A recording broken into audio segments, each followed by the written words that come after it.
Hey everybody, it's me Pluto. Welcome to another commentated video. We're doing another SezNative Reminiscence star. This time it's Course 14 Red's Cosmic Square Garden. This is Course 14, like I said. It's created by Standback. It's another SezNative Reminiscence Level 3 course, so you know it's a Super Kai's already.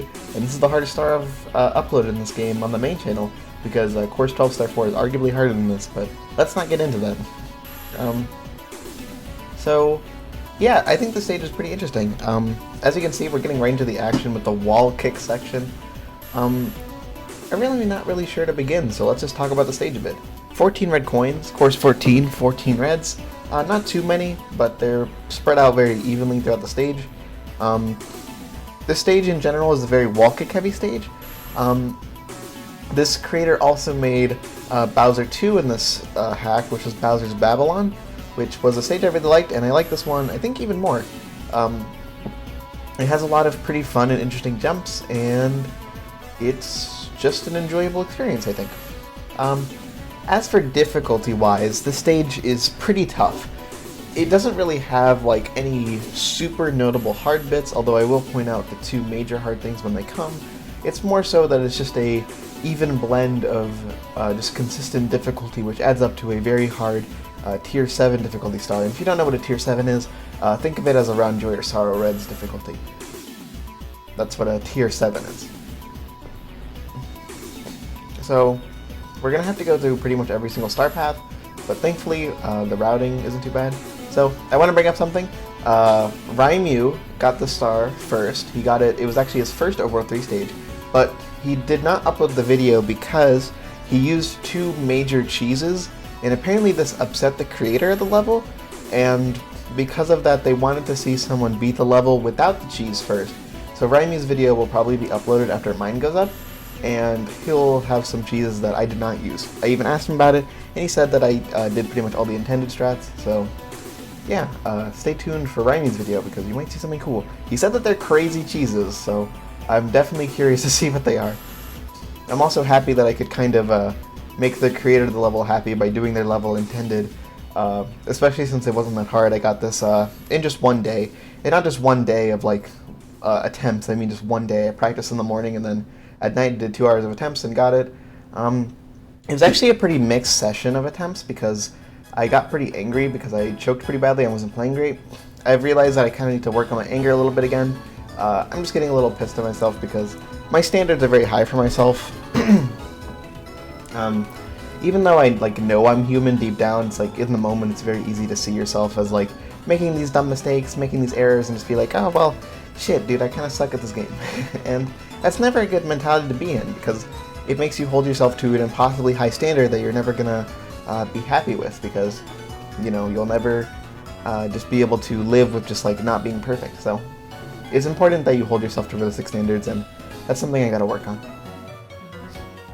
So, with that long spiel about all the level, my mentality, how the grind went, kind of, let's talk about the actual stage, because we're done with the intro, which is, in my opinion, the least interesting part of the stage, and now we're going to begin with some of the more interesting jumps.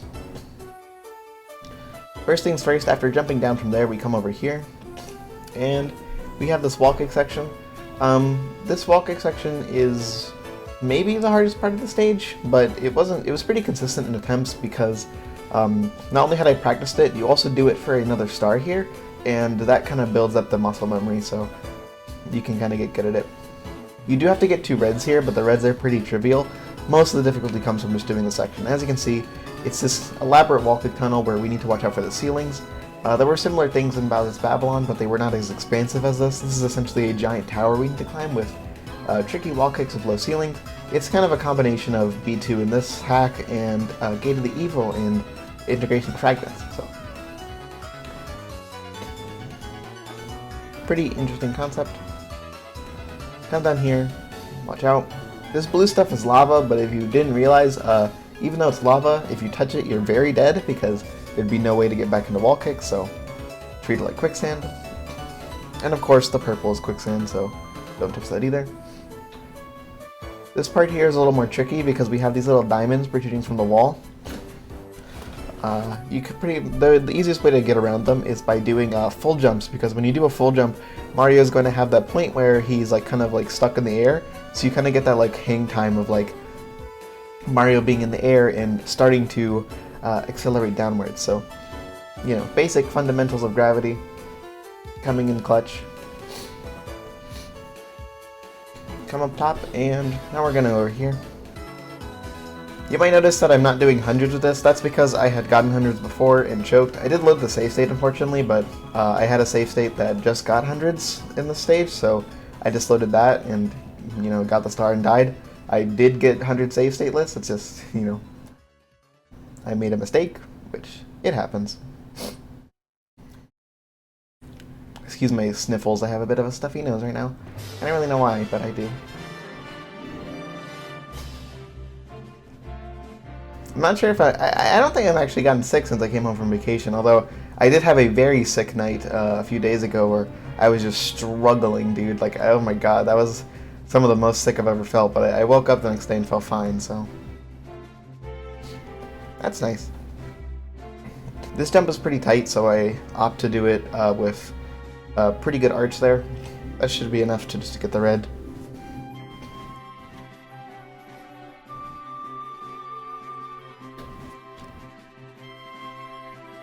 Alright, so in this section you can kind of see how like the level kind of was like interconnected in a way that like works out for reds. I kind of like it because it's like when you're first starting reds, it's like you're kind of confused as to how these levels or how these sections are going to connect, but they end up connecting pretty nicely, and I think it makes for a stage which flows pretty well for reds. Here we have this pretty awkward wall kick section where you need to avoid what Maria calls the wall nuzzle, which is when you rub up against a wall but can't wall kick because not enough speed. It's pretty difficult to avoid that, so be careful with how you do this, and it's pretty consistent. Simple arch up here. So now we're going to head over to this section of the stage, which has one of the long wall kick sections. There's going to be more long wall kick sections towards the end, but this is the first big one.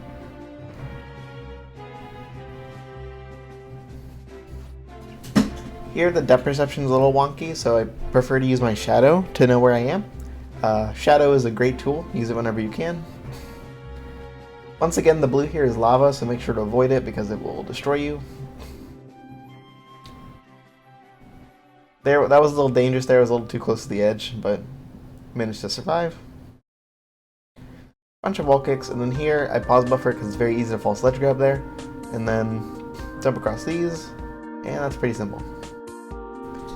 This jump's a little awkward because you have to strain for a triple jump, but if your jump's good enough, you can just wall kick off that. You can actually ledge grab pretty commonly there, but that was a little suboptimal, so I had to opt for another wall kick, but same thing regardless. You can also dive if you're uncomfortable with that trap.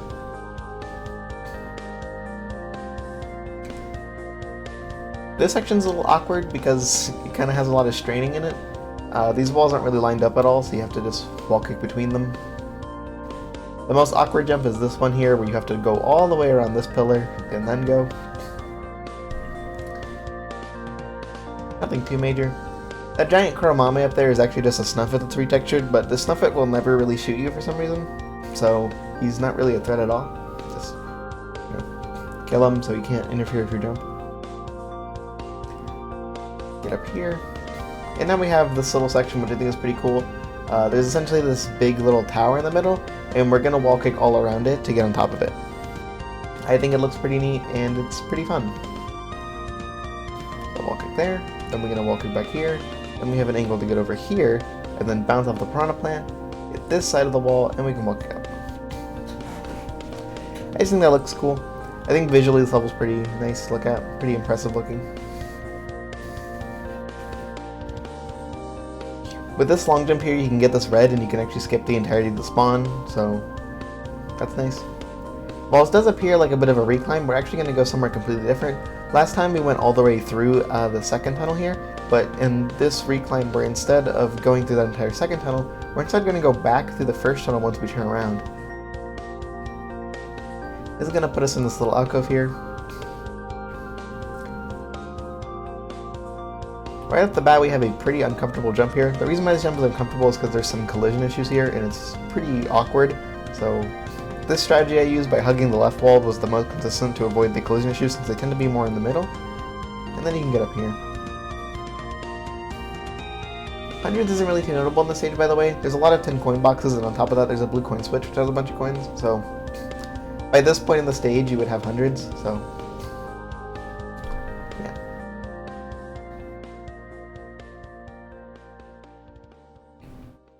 I'm all the way up this thing. This is just a repeating walking section, kind of like infinite walking section thing. There I got a really scary ledge grab where I ledge grabbed the very corner, so Mario did a little stutter thing.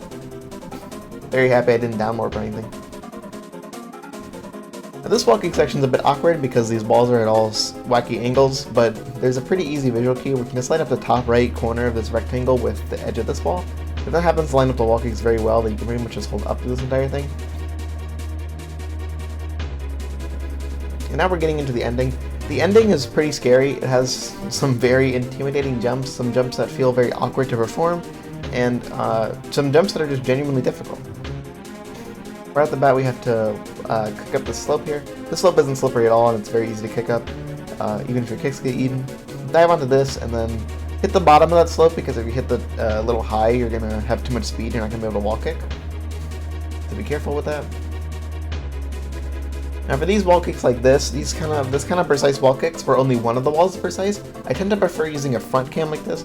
If you've seen me do TD Reds in the precise wall kick section at the end of that star, I do the same strategy.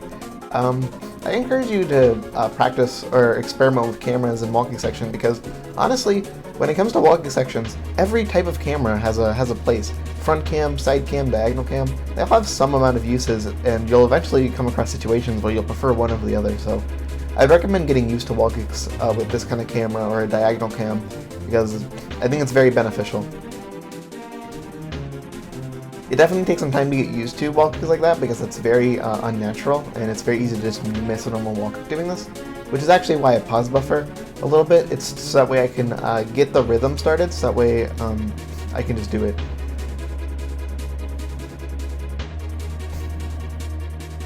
From that point you just need a general sense of how much to hold A, so generally just like get an idea of how much you need to hold A to keep the same amount of height, and then just adjust that if you need to go up or down. And that's pretty much how you do this. It's all just feel.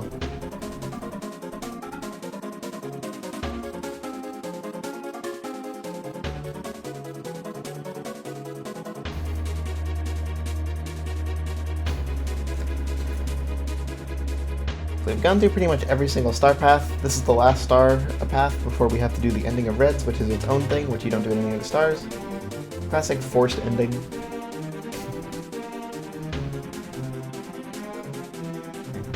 Here I grind for a first D just because it's a little more comfortable, just because of the nature of this jump we're about to do.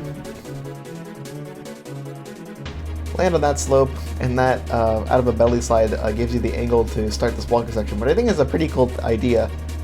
I just think that flows really nicely. It also feels cool to execute, and it looks kind of scary. So this walking section here may not look like there's a visual cue, but you can actually use the bottom there. There's a very distinct, like kind of limeish sparkle, and I use that as a visual cue. Just aim for the brightest part of it with the top right corner of this platform, and that gives you a pretty good angle for this section. You don't want too strong of an angle, because as you can see, these walls are actually thinning, which means that we're going to have to do like more vertical wall kicks, but you don't want too little of an angle, because then you're just not going to be able to jump into the walls. So you want that balance. This angle is really good though. Here we have this like little open book thing, but just being axis aligned happens to give you the perfect angle to do it. As you can see, more visual cues. There's a lot of visual cues in the second, or not the second part, the end of the star, because it's a lot of like deliberate walking sections. Which honestly, I like these.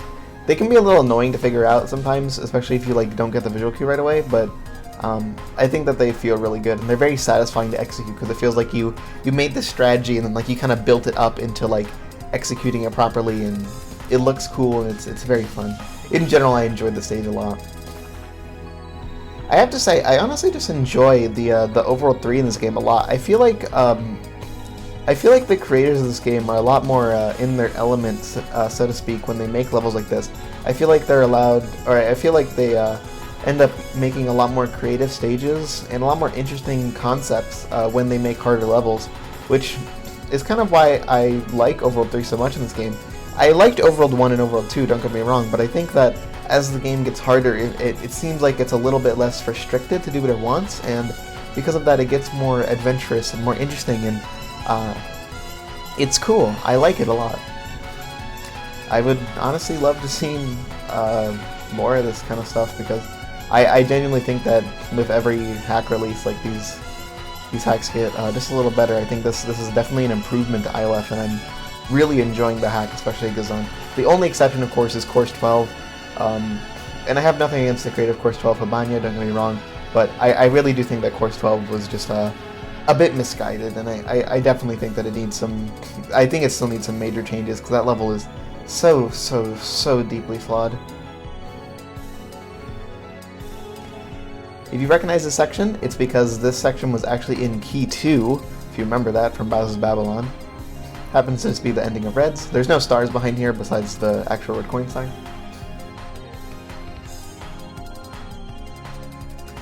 We're nearing the end. Hope you're excited. I mentioned earlier a pretty bad choke. The choke was a 13 out of 14, which is after getting this red. It was a choke to a wallkick section coming up, and I died because I kind of panicked and forgot what to do, and because of that I wasn't really focusing on the wallkick, so I missed a wallkick. It made me very frustrated because, you know, like I said, I just hold myself to a very high standard, and I was already kind of having a bad day, so I was really stressed out by the death, but I need to work on it, honestly. I want to work on it. I want to be happier playing the game. I don't want to get as mad, because don't get me wrong, I enjoy this game a lot, but it's just very easy to get frustrated, and I don't like feeling frustrated. I feel like it's a bit embarrassing for me. You know, I'm not saying that it's embarrassing to get angry if you're like someone else. I'm just saying, like, for me personally, I get flustered when I get really angry, so I don't want to be angry. This walking section here is really uncomfortable because you kind of just have to, like, let Jesus take the wheel and pray that you hit the walls. And, like, you always hit the walls, but it's really hard to have faith in a strategy that's, like, kind of just feels inconsistent. I can't really explain it. I feel like you have to do it to know what I'm talking about, but, like, it's consistent, but it's really scary. This right here is actually the last jump of the stage. It's the final wallkick section, and if you recognize something like this, it's because this wallkick section that we're doing right now is actually how the level is actually how we got to the level in the overworld. There's a sort of recreations jump, only it's a little different. Once we get here, it's gonna get a little more intense. But yeah, I'm gonna keep working on my anger. I'm gonna keep working on myself. I'm gonna become a better person. I'm gonna work to being better. I'm only 1 year off from being able to get HRT, probably. I'm very excited for that. I honestly think I have a bright future for myself with not only this game, not only just streaming, but also just my life in general. And I'm excited for what I have to show you guys, where my streams are going to go from here, what I'm going to do in Mario, and just where I'm going to, where I'm going to be. So, with that little bit of optimism to end off, that's really about all I have to say. I really hope you enjoyed this video. And yeah, see you guys then, and enjoy this very anxiety-inducing final jump. See you guys in the next video. Bye!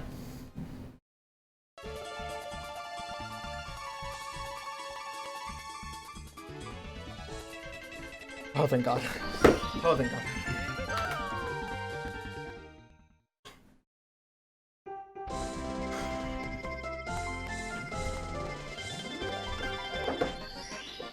God, I was so stressed doing that, dude.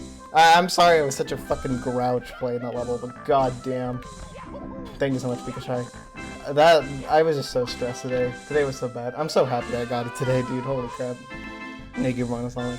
I'm really sorry for being so ragey today, but God, I'm just so relieved about that.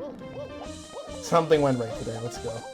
God, that fucking made me better. That made my fucking day better. I was so scared I was gonna fuck it up when I like had a bad position for the arch, dude. And I was like wiggling. It's done. It's fucking done. God. Oh, I forgot about that! I got pranked! I got pranked on live TV. See ya, YouTube.